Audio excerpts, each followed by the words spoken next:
রবি সিম, গ্রামীণ সিম থেকে যদি অফার আসে সেই অফারটা মিস করেন না, টাকা দিয়ে কিনে নেন। অবশ্যই আজকে আপনি আল্লাহর দরবারে কিভাবে ক্ষমা চাইবেন সেই দোয়াটি শিখিয়ে দিব, সেটা কি মিস করবেন?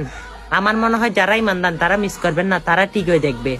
আর যাদের মন্তরে জাঙ্গার হয়েছে, জন্টিস হয়েছে, তারা ভিডিওটা দেখবে না, দেখার দরকারও নাই, তারাই এড়িয়ে চলে যান।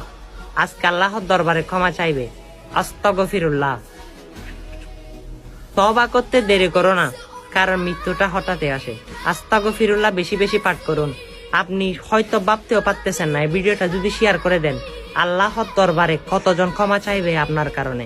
সে যদি ক্ষমা পেয়ে যায়, এটারও ছিল আল্লাহ আপনাকে যদি ক্ষমা না করে, তাহলে সেটা কেমন দেখা যায়? আল্লাহ আপনাকে ক্ষমা করবে, শুধু কি করবে, এক চিবে একটা শেয়ার, শুধু একটা শেয়ার, বেশি লাগবে না, অন্যের কাছে পৌঁছে দিবেন। আপনার ফ্যান ফলোয়াররা দেখবে, তারাও আল্লাহর দরবারে ক্ষমা চাইবে ইনশাল্লাহ। আমিন।